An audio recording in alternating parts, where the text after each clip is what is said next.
আসসালামু আলাইকুম ওয়া রাহমাতুল্লাহ। স্বাগত জানাচ্ছি আমার চ্যানেল যে এডিট বিডিতে। আশা করি বন্ধুরা সকলে ভালো আছেন। আমি আপনাদের সাথে আজকে ইমেজ রিসার্চের একটা গুরুত্বপূর্ণ বিষয় আমি আপনাদেরকে দেখাবো।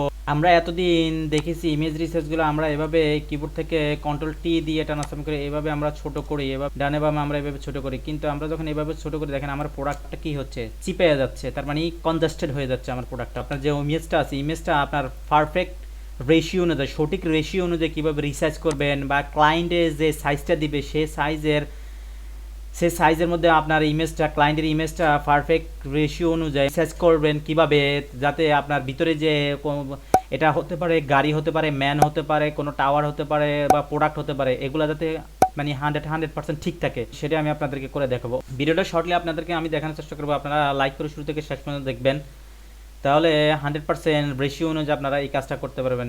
আশা করি বিষয়টা বুঝতে পারছেন। আমি জাস্ট এই যে এই লেয়ারটাকে এখানে মাউস ধরে এখানে এনে ছেড়ে দিলাম, প্লাস আমার একটা কপি হলো, কপি করা ইমেজটাতে আমি কাজ করব। ওকে, কপি করা ইমেজটাতে কাজ করার জন্য আমি সর্বপ্রথম আমি চলে যাব হচ্ছে যে ল্যাসো টুল। ওকে, এই যে ল্যাসো টুল দিয়ে আমি কি করব, আমার এই প্রোডাক্টগুলোকে আমি এভাবে সিলেক্ট করব।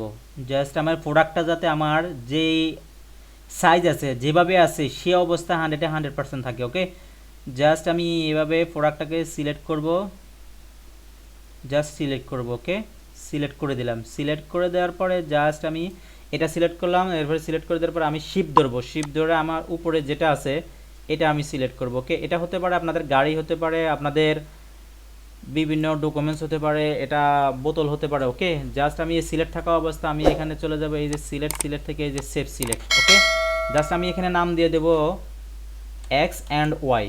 ওকে, এক্স অ্যান্ড ওয়াই, তার মানে আপনাদের যে কোনো একটা নাম দিয়ে দিতে পারেন। আমি এখানে ওকেতে ক্লিক করলাম। ওকেতে ক্লিক করার পর আমি এই যে ডি সিলেক্টটা আছে, সিলেক্টের কিবোর্ড থেকে কন্ট্রোল ডি দিয়ে ডি সিলেক্ট করব। ডি সিলেক্ট করার পরে আমি এখন চলে যাব এই যে ক্রপ টোল। ক্রপ টোলে যাওয়ার পরে আমি এই যে রেশিও আছে এখানে, এই যে দেখেন আপনার যেই সাইজটা দিবে আপনার ক্লায়েন্ট বা আপনি যে সাইজটা করতে চাচ্ছেন সেটা আপনি এখানে জাস্ট আমি এটাই সিম্পল আমি আপনাদেরকে দেখাচ্ছি। এখানে দুটো তীর দেখাচ্ছেন, এই যে 5-এর পাশে দুটো তীরে আমি এখানে ক্লিক করলাম। ক্লিক করার পরে আমার এটা অলরেডি আমার যেটুকু সাইজ, এই যে এক্সপেক্ট রেশিও অনুযায়ী আমার প্রত্যাশিত রেশিও অনুযায়ী যে সাইজ আছে 5/7, ওকে, সেটা আমার হয়ে গেল। হয়ে যাওয়ার পরে আমি জাস্ট বাইরেটা ক্লিক করলাম। বাইরেটা ক্লিক করার পরে আমার এটা ক্রপ হয়ে গেলো। ক্রপ হয়ে যাওয়ার পরে জাস্ট আমি এখান থেকে এই যে কন্টেন্ট ফিলোয়ারে ক্লিক করলাম। কন্টেন্ট ফিলোয়ারে ক্লিক করার পরে দেখেন আমি যে নান দেখছেন, এই নানের এখানে আমি যে সেভ করলাম সেটা আমি সিলেক্ট করে দেবো, যাতে আমার প্রোডাক্ট আর উপরে জিনিসটা যাতে আমার অক্ষত থাকে। ওকে, জাস্ট এই যে এক্স ওয়াই দিয়ে আমি ক্লিক করলাম। ক্লিক করার পরে আমি দেখেন আমি যতই রিসার্চ করে আমার প্রোডাক্ট কিছু হচ্ছে চাপিয়ে যাচ্ছে। আমি যেটা পূর্বে আপনাদেরকে দেখেছি ভিডিও শুরুতে, আমার প্রোডাক্ট কি কনজাস্টেড হয়ে যাচ্ছে, চেপে যাচ্ছে, নো প্রবলেম। ওকে, দেখলাম তো বন্ধুরা, একদম সিম্পল একটা ব্যাপার। ওকে, প্রত্যাশিত যে সাইজ সেটা আপনার হচ্ছে। ওকে, জাস্ট এভাবে আপনি এখন আপনার সাইজটা করে দেন। আশা করি বিষয়টা বুঝতে পেরেছেন। ওকে, আমি জুম করতেছি, আমার প্রোডাক্ট কোনো কিছু হয়েছে একদম 100% আমার যে প্রোডাক্টটা আছে ভিতরে যে জিনিসটা আছে সেটা আমার একদম 100%। এইভাবে উইথিন ফিউচারে আপনাদের যদি ইমেজ রিসার্চের প্রয়োজন হয়ে থাকে, আপনারা আমার দেখানো পদ্ধতিতে ফলো করে আপনারা এভাবে ইমেজ রিসার্চটা করবেন। আশা করি বিষয়টা বুঝতে পেরেছেন।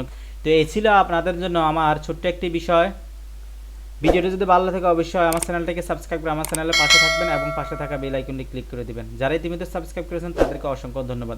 তা আমি এখানে শেষ করছি। আমার পরবর্তী ভিডিও আশা করি ভালো থাকবেন। কথা হবে নেক্সট ভিডিওতে অন্য কোনো টপিকস নিয়ে। আল্লাহ হাফেজ।